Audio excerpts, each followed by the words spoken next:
जय श्री राम। मैं नीलम मिश्रा आपके समक्ष लेके आई हूँ बट सावित्री व्रत कथा। बट सावित्री व्रत ज्येष्ठ मास के कृष्ण पक्ष के अमावस्या तिथि को किया जाता है। इसको सुहागन महिलाएं करती हैं। इस व्रत को बहुत ही बड़ा महात्म्य है। तो इस व्रत की कथा को आज मैं लेके आई हूँ आपके बीच। सुने और लाभ उठाएं। तो सुनिए। पुरातन काल की बात है। एक मद्र देश में एक राजा राज्य करते थे। उनका नाम था अश्वपति। राजा अश्वपति बहुत ही धर्मात्मा, पुण्यवान और प्रजा के पालक राजा थे। प्रजा उनसे बहुत प्रसन्न रहती थी, किंतु उन्हें एक ही समस्या थी कि उनके कोई संतान नहीं थे। राजा निसंतान दंपति थे, तो बहुत ही जगह पूजा पाठ सब कुछ कराए, किंतु उन्हें कोई संतान की प्राप्ति नहीं हुआ। संतान न होने के कारण राजा बहुत ही दुखी होते थे, बहुत चिंतित रहते थे। पति पत्नी दोनों ही बहुत ही समस्या से ग्रस्त थे। धीरे धीरे समय बीतता गया। ऋषि महर्षियों के द्वारा उन्हें सलाह मिला कि आप माता सावित्री की पूजा करें, माता सावित्री की पूजा करें, हवन करें, यज्ञ करें, तो माता सावित्री प्रसन्न होंगी और आपको संतान की प्राप्ति हो जाएगी। राजा ऋषियों महर्षियों की बात को सुन करके उन्होंने उस पर ध्यान दिया और पूजा पाठ शुरू करा दिया। पूजा पाठ जब शुरू हुआ तो प्रतिदिन माता सावित्री का जप तप चलने लगा और आहुति चलने लगी। धीरे धीरे समय बीतता गया, पता ही नहीं चला। 18 वर्षों तक राजा यह पूजा करते रहे और अब माता सावित्री को आहुति देते रहे। 18 वर्ष के उपरांत उन्हें एक कन्या रत्न की प्राप्ति हुई। कन्या बहुत ही रूपवान थी। कन्या को देखकर दोनों दंपति बहुत ही प्रसन्न हुए। जब बहुत ही प्रसन्नता में उन्होंने कन्या का नाम माता सावित्री के नाम पर सावित्री ही रख दिया। सावित्री बहुत ही धीरे धीरे बड़ी होने लगी। धीरे धीरे बड़ी होने लगी जब सावित्री, तो समय बीतता है तो पता नहीं चलता है। 18 वर्ष बीत गए। 18 वर्ष की सावित्री जब हो गई तो राजा को चिंता सताने लगी कि हमारी कन्या का विवाह होना चाहिए। कन्या अब विवाह के योग्य हो गई है। राजा बहुत दूर दूर राजा के घर गए और उनके सावित्री के विवाह के योग्य वर ढूंढा, किंतु राजा को कोई युवक पसंद नहीं आया। राजा सावित्री की योग्य नहीं समझे किसी युवक को। वो घर पे थक हार के आ गए और सोचने लगे कि अब क्या करूं मैं, किससे सावित्री का विवाह कर दूं। हमारी सावित्री इतनी विदुषी, इतनी रूपवान, इतनी धर्मात्मा कन्या है, उसे मैं किसे सौंप दूं। कोई तो उसके योग्य होना चाहिए। अगर उसके योग्य कोई नहीं मिला तो मैं कैसे उसका विवाह कर सकता हूँ। सावित्री की चिंता में राजा बहुत ही दुखी थे। एक दिन उनके दिमाग में आया, उनके मन में आया, हृदय में आया कि मैं क्यों ना अपनी पुत्री को उसका वर वरण करने के लिए स्वयं ही भेज दूं। और क्योंकि अब तो वो बड़ी हो गई है, जिससे कहेगी उससे मैं विवाह कर दूंगा। राजा ने सावित्री को बुलाया। सावित्री को बुलाया और कहा, पुत्री, एक बहुत ही जरूरी बात करने के लिए तुमसे बुलाया हूँ तुम्हें। सावित्री ने कहा, पिताजी आज्ञा करें, जो आप कहेंगे वो शिरोधार्य होगा हमारे। तो राजा ने बताया कि बेटी, ऐसा है कि तुम अपना वर खोजने स्वयं जाओ, क्योंकि मुझे कोई तुम्हारे योग्य मिला नहीं। आप खुद जाओ और देखो, तुम्हारे योग्य जो युवक मिलेगा उससे मैं तुम्हारा विवाह कर दूंगा। सावित्री ने सुना, कहा, पिताजी ठीक है, अगर आप हमें समझते हैं उसके योग्य तो मैं बिल्कुल आज्ञा का पालन करूंगी और मैं प्रयास करूंगी कि यह काम सफल हो। सावित्री के लिए रथ की तैयारी कर दी गई।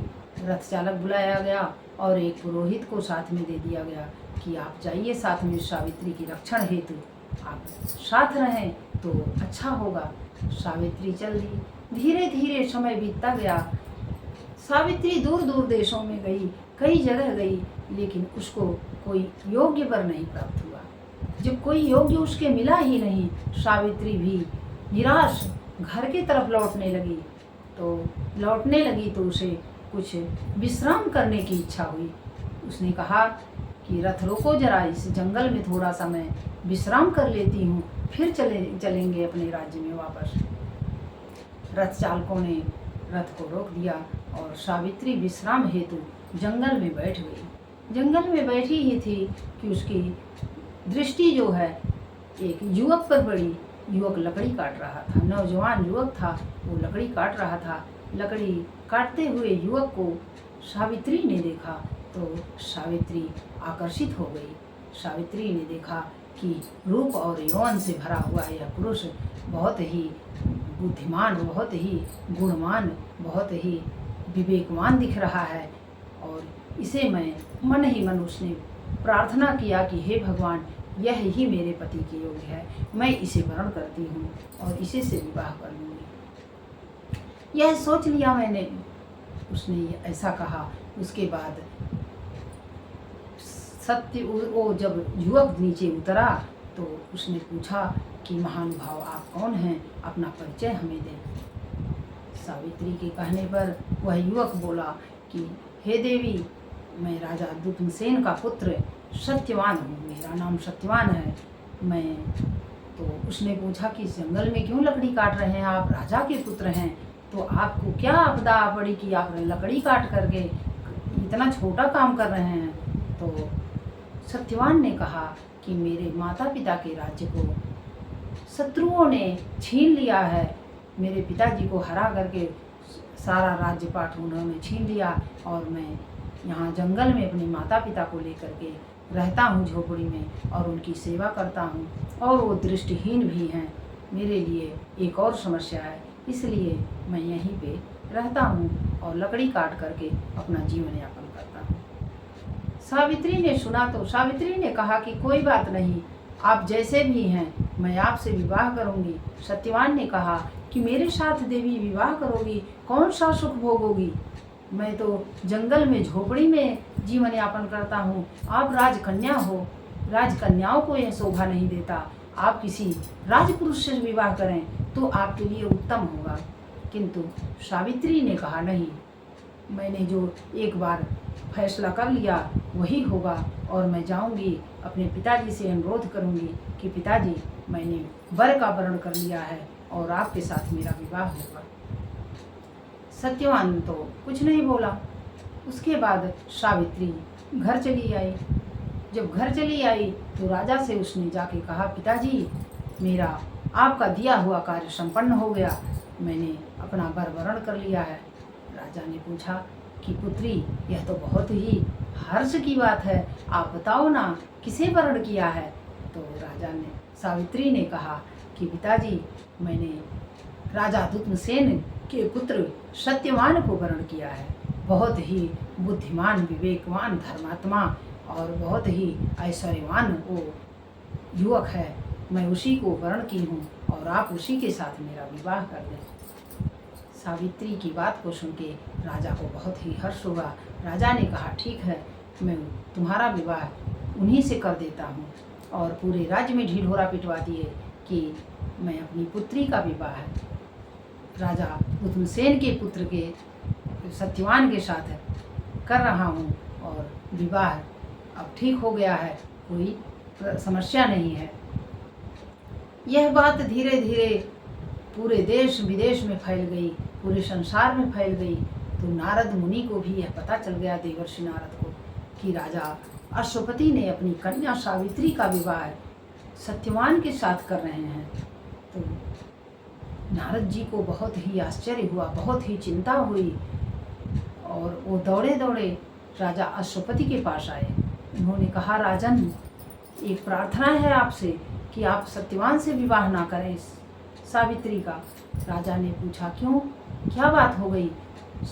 देवर्षि नारद ने कहा कि बात बहुत ही गंभीर है, सत्यवान जो है वो दीर्घायु बालक नहीं है, वो तो बहुत ही अल्पायु है, उसकी आयु मात्र 1 वर्ष बची है, 1 वर्ष के बाद वो मौत को प्राप्त हो जाएगा। तो आप क्या करेंगे? सावित्री विधवा हो जाएगी। इसलिए हे राजन, आप कहीं और उसका विवाह करें तो उत्तम होगा आपके लिए। राजा सुनते ही हतप्रभ हो गए। उन्होंने कहा कि बताइए, ये तो बहुत ही अनुचित फैसला लेने जा रहा था मैं। उन्होंने सावित्री को बुलाया और सावित्री से कहा, पुत्री, अपने इस फैसला को तुम बदल दो, ऐसा न करो, तुमको बहुत ही दुख का सामना करना पड़ेगा। किंतु सावित्री ने कहा कि हे पिताजी, आर्य कन्याएं एक बार जब वर्ण कर लेती हैं तो अपने फैसले को बदलती नहीं है। एक बार जो कह दिया वो हो गया। जब एक बार मैंने सत्यवान को पति रूप में स्वीकार कर लिया तो फिर मैं यह फैसला बदल नहीं सकती, यह परिवर्तन नहीं हो सकता। पिताजी, जो मेरे भाग्य में होगा वही होगा, इसलिए आप इसकी चिंता न करते हुए मेरा विवाह वहीं कर दें। चाहे दुख लिखा होगा चाहे सुख लिखा होगा, वो तो मुझे भोगना ही भोगना है। तो इसकी चिंता काहे को कर रहे हैं आप निश्चिंत रहें और मेरा विवाह कर दें। तो जो लिखा होता है भाग्य में वह तो होता ही है, क्योंकि भाग्य का लिखा हुआ कोई मिटा नहीं सकता, ये तो सबको पता है। राजा सावित्री के हठ के आगे मान गए, झुक गए। उन्होंने कहा, ठीक है बेटा, मैं तुम्हारा विवाह सत्यवान के साथ कर दे रहा हूँ। और सत्यवान के साथ सावित्री का विवाह धूमधाम से हो गया।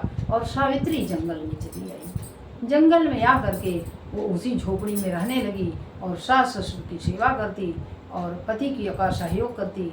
और धीरे धीरे समय बीत रहा था। समय अनुसार धीरे धीरे 1 वर्ष बीतने को हुआ। सावित्री को तो वो बात की चिंता थी ही कि हमारे पति, अब 1 वर्ष ही उनकी आयु है तो क्या होगा आगे।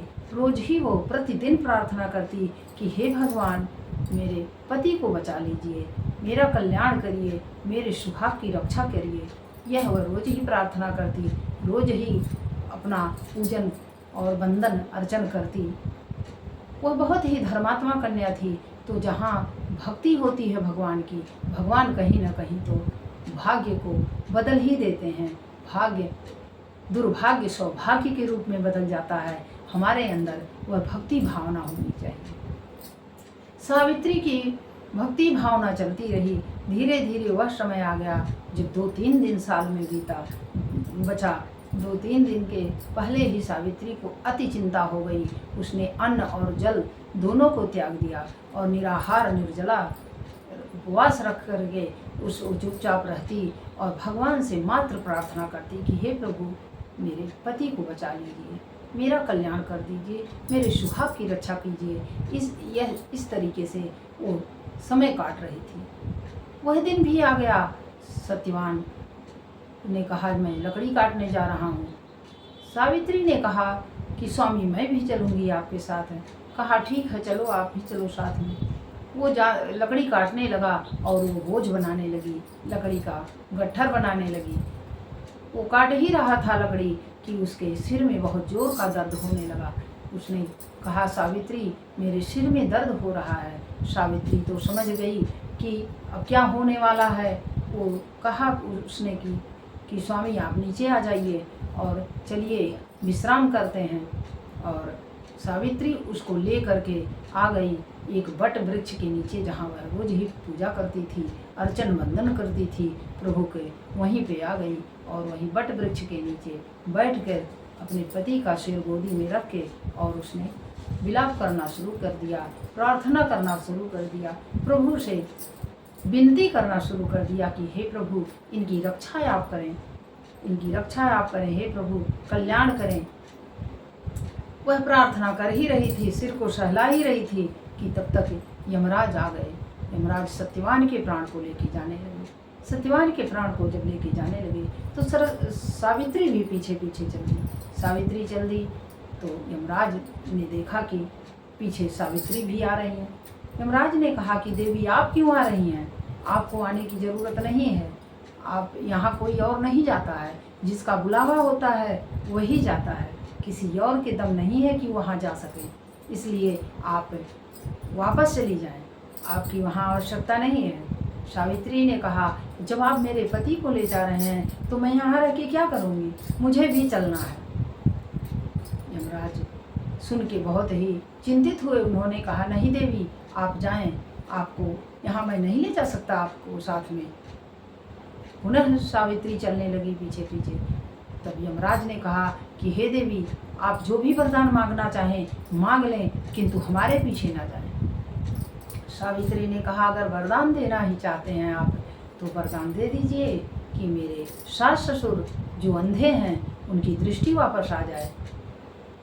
तो यमराज ने कहा, ऐसा ही होगा, जाइए आप, बिल्कुल वो दृष्टिवान हो जाएंगे। किंतु सावित्री मानी नहीं, फिर पीछे पीछे चल दी। जब पीछे पीछे फिर चल दी तो यमराज ने देखा कि पुनः आ रही हैं पीछे पीछे सावित्री। उन्होंने कहा, अब क्यों आ रही हैं, अब तो आपको वरदान भी दे दिया, अब आप जाइए।